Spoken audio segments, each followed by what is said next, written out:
UFC 309 is over. Here's my experience. I see my haters proud of me now. When I'm around, it's all smiles. I took over my whole town. To kick this thing up, I'll give the card a solid 8 out of 10. There's some really good finishes on the prelims and main card in my opinion. But the first prelim I want to talk about is Mr. Oban Elliott versus Basil Hafez. Basil Hafez was really high on my card going into this fight.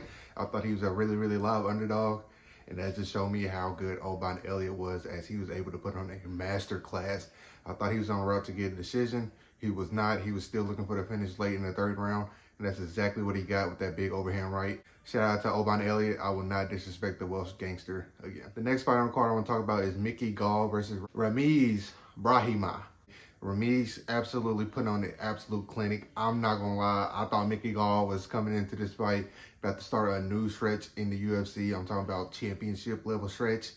And I'm very wrong. Brahimi put that man out inside the first round with a vicious combination. And he fell over like he was a rag doll whenever that connected. Brahima absolutely starts that man, and it was a very unpleasant surprise as I thought Mickey Gall was going to take this fight. It is what it is. If it wasn't for Max Holloway's knockout at UFC 300, this could be in a contender for it. There's been a lot of really good knockouts this year, and I can't wait to make my list towards the end of the year. What did you guys think about this fight? Let me know. After that fight, we had Mr. Jahanta Deniz versus Marcin Tybura. Another fight I got completely wrong. I thought Tybura wasn't going to be able to take him down, and I was completely wrong. As Jahanta Deniz literally got beat up for all of, 8-9 minutes, however long the fight lasted. Them elbows from the full mount was absolutely devastating, right? Hopefully he can start a new win streak. Who do you guys want to see him fight next?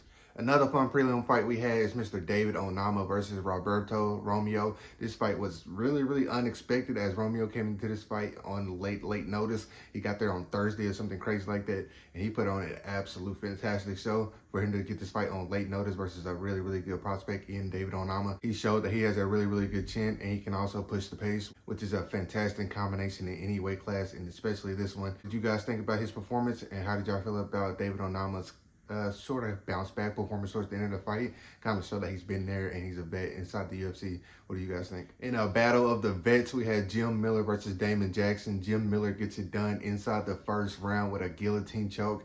He showed that he still got some tread on his tires. His words, not mine.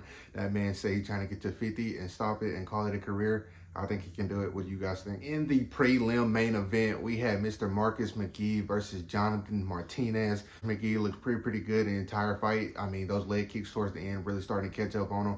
But Marcus McGee looked faster. He looked stronger. Looked like he was more technical too throughout the majority of the fight. But those leg kicks from Jonathan Martinez, there is a reason he stopped multiple people by leg kicks, and it kind of showed. If that fight was one more round, who knows? He might have got another one. What did you guys think about it? I thought it was a really good way to open up the main card. Mauricio Rufy versus James Lontob. Mauricio Rufy looked fantastic striking. It looked absolutely fantastic striking in my opinion. He threw a lot of flashy stuff. I don't think really the intention for him was to go in there and get the finish. But I mean, obviously it is, but I'm talking about like he didn't have a sense of urgency to get the finish. He just wanted to get in there, feel around. I mean, but James Lontob did come into this fight 15 pounds overweight. So it kind of is like, would he really eat those shots if he's 15 pounds lighter? I don't know. I think he probably wouldn't have, but that is what it is. They agreed to a catch weight, so can't really complain about it. But Mauricio Rufy moves to 2-0 in the UFC. Who do you guys want to see him fight next? He's a very exciting prospect out of the fighting nerds. Main card, we have Vivian Orizio versus Karine Silva. Not the best look for Silva, as she's probably one fight away from contending for the belt if she would have won this fight.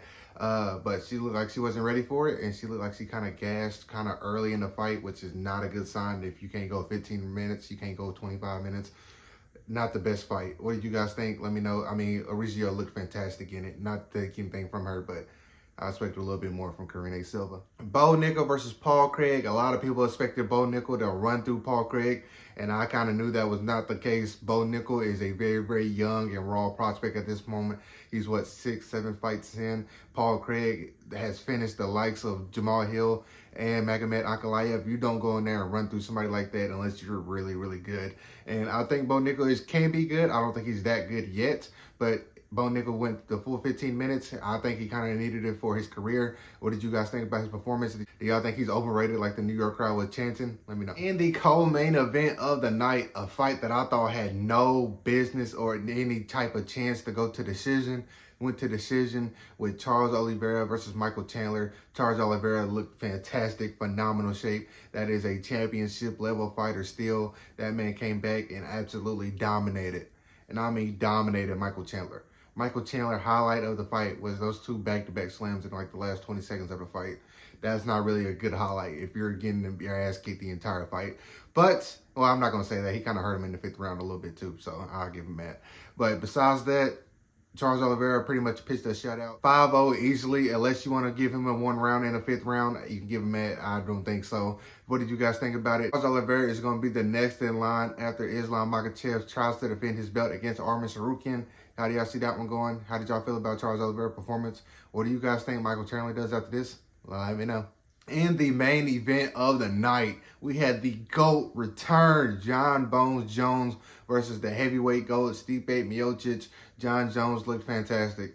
He looked absolutely fantastic. I mean, dominated pretty much the entirety of the fight. He looked faster, looked stronger, looked sharper. But this also probably has something to do with Stipe being 41, 42 years old. He shouldn't be in the cage fighting. I know some people can be champion when they're 40. I don't think Stipe is one of those guys, as he did retire after UFC 309, which he had a hell of a career. Shout out to Stipe Miocic. He said him and Dana's going to negotiate. And hopefully if they give him a big enough check, we can finally see Tom Aspinall versus John Jones, the biggest heavyweight fight in UFC MMA history. What did you guys think about UFC 309? Let me know down below. What would you rate the card? What was your favorite fight? What was the worst fight in your opinion? Let me know.